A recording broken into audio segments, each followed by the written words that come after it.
What if the universe itself had a mirror, a realm born not of matter and physics, but of raw, untamed emotion? A dimension where every thought of anger, every whisper of hope, every pang of despair, and every surge of pleasure takes form and festers. This is the immaterium, the warp. And within its infinite, turbulent depths, the collective psyche of every living being has, over countless millennia, given birth to gods. Not gods of creation and order, but of pure, undiluted concept. Monomaniacal, single-minded, and utterly dependent on the very mortals whose feelings forged them. They are the chaos gods, the ruinous powers, and this is their story. A story that is, in the end, our own. To understand the chaos gods is to understand that they are not deities in the traditional sense. They are not omnipotent, nor are they independent.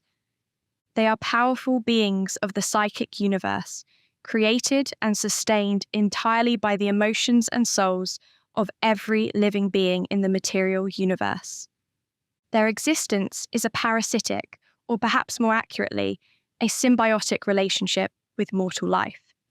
Without our feelings, they would cease to be. They are, by their very nature, monomaniacal.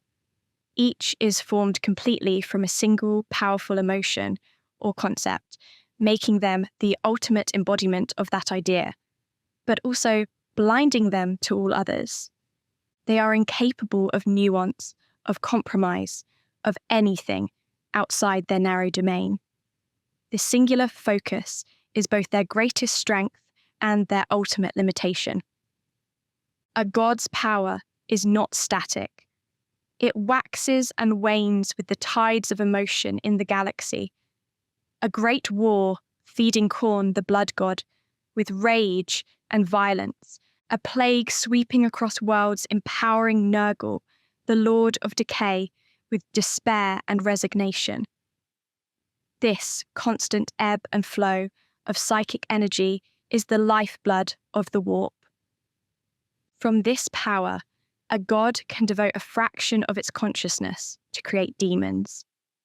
These entities are not separate beings.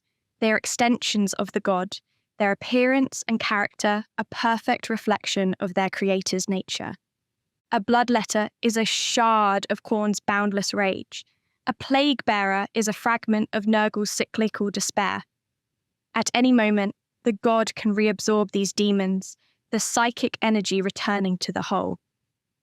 For the least of the minor chaos gods, this act of creation is a monumental risk. Expending their power to create a demon can mean their entire power is expended. In effect, the god becomes the demon, a fragile and limited existence. And for the followers who dedicate themselves to these powers, the ultimate fate is both a reward and a consumption.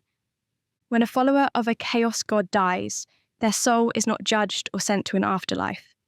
It is simply absorbed into the greater mass of that god, its individual energy and identity dissolving, adding its power to the already formidable might of its patron. To serve the gods is to strive for existence, where you will, in the end, be devoured by them. In the early, silent history of the galaxy, the warp was a different place. The powers within it had yet to coalesce into the distinct, sapient entities we know today. The emotions of mortals flowed and ebbed like water in a calm stream, formless and without focus. There was rage, but no Khorne. There was hope, but no Tzeentch. There was despair, but no Nurgle. But as the mortal races, humanity, the Elder, and countless others grew, prospered, and their numbers swelled across the stars, so too did the strength and volume of their collective emotions. The stream became a river, the river a torrent, the torrent a psychic hurricane. This raw, emotional energy began to pool and coalesce around specific, powerful concepts. The first three of the major gods, Khorne, Tzeentch, and Nurgle, became sapient, self-aware beings by the end of the second millennium, a time known as M2 in the imperial calendar, a period corresponding to our own modern era on ancient Terra. However, the fourth major god was a latecomer, born from a cataclysm of unparalleled hedonism. As the ancient Eldar Empire reached its zenith, its civilization became consumed by every form of pleasure and excess imaginable. This cultural obsession poured into the warp, a constant, deafening scream of sensation that gathered into a single, terrifying point. This entity did not slowly awaken. It was born in a single, violent, galaxy-shattering event. Slaanesh, the Prince of Excess, fully awoke during the fall of the Eldar in M29. Its birth scream tearing a hole in reality itself that persists to this day as the Eye of Terror. With the awakening of Slaanesh, the pantheon of the major ruinous powers was complete. Once they had gained consciousness, the gods were no longer passive recipients of emotion. They became active participants. They reached into the dreams and minds of mortals, whispering promises and demanding praise and servitude. For they understood a fundamental rule. The more one particular emotion is exhibited, in both thought and action, the stronger its corresponding god becomes. They began to cultivate their own power, fostering the very feelings that gave them life. The relationship between the Chaos gods is not one of alliance, but of perpetual cosmic rivalry. The constant war between them within the warp mirrors the struggle between their followers in the material universe, and vice versa. Every battle fought in the name of a god, every ritual performed, every emotion felt in their service lends power to that deity. This eternal struggle for dominance is known to the gods themselves as the Great Game. It is a war fought across the infinite, shifting landscapes of the immaterium, a conflict with no front lines and no permanent victories. The powers of the Chaos gods expand and contract with the ebb and flow of emotional energy from real space. A great crusade might empower Khorne, while a surge of scientific discovery and ambition might strengthen Tzeentch. Nurgle grows fat on widespread pandemics, and Slaanesh feasts on cultures descending into decadence. Despite their myriad differences and constant conflict, the great gods of chaos share the same ultimate singular goal: total domination over the warp, the material universe, and all existence. Such absolute power cannot be shared, especially amongst beings who are the embodiments of opposing concepts. Khorne's mindless rage stands in stark contrast to Tzeentch's intricate scheming. Nurgle's resigned acceptance of decay is anathema to Slaanesh's desperate pursuit of perfection and sensation. Their war is not just for power, but a fundamental existential conflict of natures. It is a game that can never be won, only played for all eternity. While the warp contains countless entities, 4 have risen above all others to become the primary architects of galactic suffering. First, there is Khorne, the blood god. He is the embodiment of rage, hatred, murder, and martial prowess. He cares not from whence the blood flows, only that it flows. His domain is a vast plain of brass and bone beneath a sky of boiling blood. He is the patron of warriors, berserkers, and killers of all kinds, and he despises magic and trickery, seeing them as the weapons of the weak. Second is Tzeentch, the changer of the ways, the great conspirator. He is the god of change, hope, sorcery, and intricate plots. His form is ever-shifting, a kaleidoscope of impossible colours and shapes. Tzeentch weaves webs of fate and intrigue so complex that not even he can foresee all their outcomes. He is the patron of sorcerers, scientists, and politicians, fueling ambition and revolution, all the while scheming for the sake of the scheme itself. Third is Nurgle, the great Lord of Decay, the father of plagues. He is the embodiment of despair, disease, death, and rebirth. Unlike the other gods, Nurgle is often portrayed as a jovial, grandfatherly figure, for he loves all his creations, especially the vile plagues and pestilences that fester in his gardens.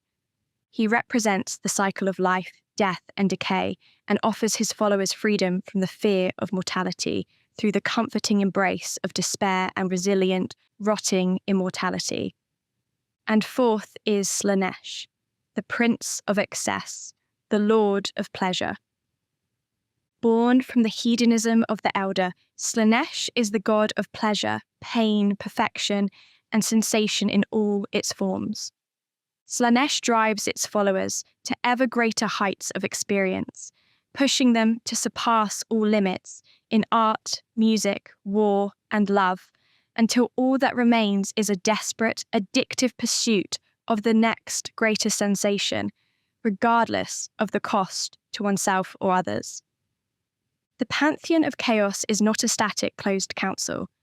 The warp is a vast and ancient place, and through the passing eons, it has created many nameless chaos gods, only for them to die as the emotions that spawned them faded into obscurity. Among the known or speculated entities that exist in the shadows of the major powers, several stand out. There are the minor, almost forgotten deities like Ansel, Mork, and Phrazatar, whose names are whispered by some Chaos Space Marines who adorn their armour with spikes in their praise. Then there are the more significant, yet still obscure, entities. Malice, for instance, is worshipped as the renegade god of chaos, the hierarch of anarchy and terror. This entity stands apart, hating the other gods and their followers as much as it hates the forces of order. The renegade Space Marine chapter, known as the Sons of Malice, are among his few but fervent followers. Another is Mordargan, known as the Eater of the Dead, a supernatural beast of legend and the godhead of the savage Sene cannibal cult. Its domain is one of consumption and primal terror. But some entities are not content with a minor role.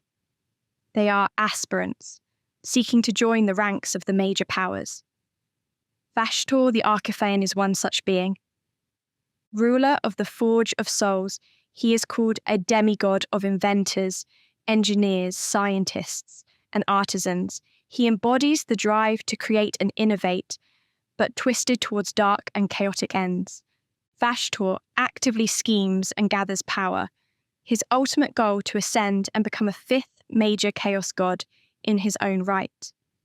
There is also the theoretical concept of the Dark King, a prophesied fifth major chaos god whose nature remains a mystery. And from the twisted, blasphemous creations of the apothecary Fabius Bile, it is said a new god has begun to form. Pater Mutatis, the god of distortion of the body and mutation. Furthermore, it is speculated that the savage raptor cults, with their focus on aerial fury and speed, may worship their own minor chaos deity, as yet unnamed. The pantheon of chaos is never full. It is a roiling sea of potential, where new horrors can be born at any moment.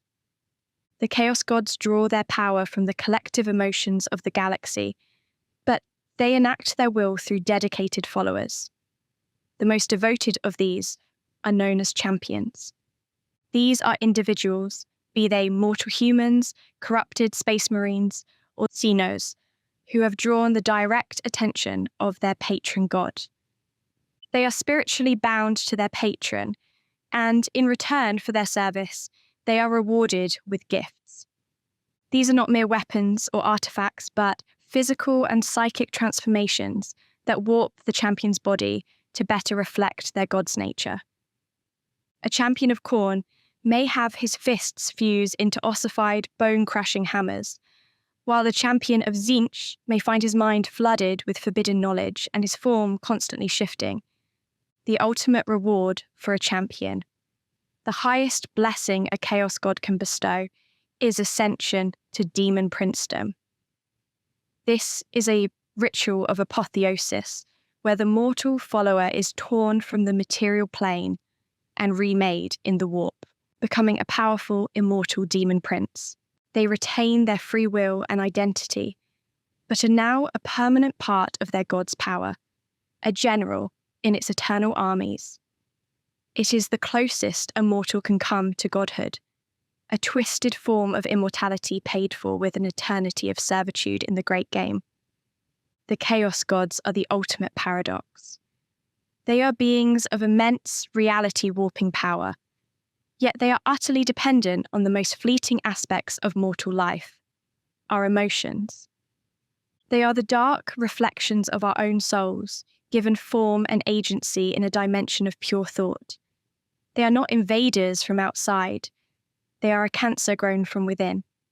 Every act of wanton violence, every scheme born of unchecked ambition, every moment of despair given into, and every pleasure taken to a destructive extreme is a prayer to them.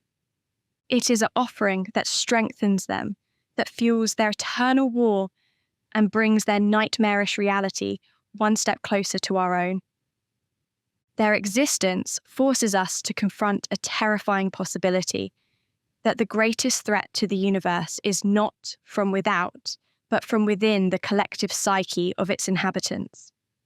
The warp is a canvas or a mirror, and we, through our thoughts and actions, are the artists painting our own damnation upon it. The great game will continue as long as there are souls to feel, and the ruinous powers will forever wait, eager to turn our darkest impulses into their weapons. Thank you for delving into this brief introduction to the Chaos Gods with me. Until the next time we meet, stay curious and stay safe. And remember, in the grim darkness of the far future, there are no gods but them.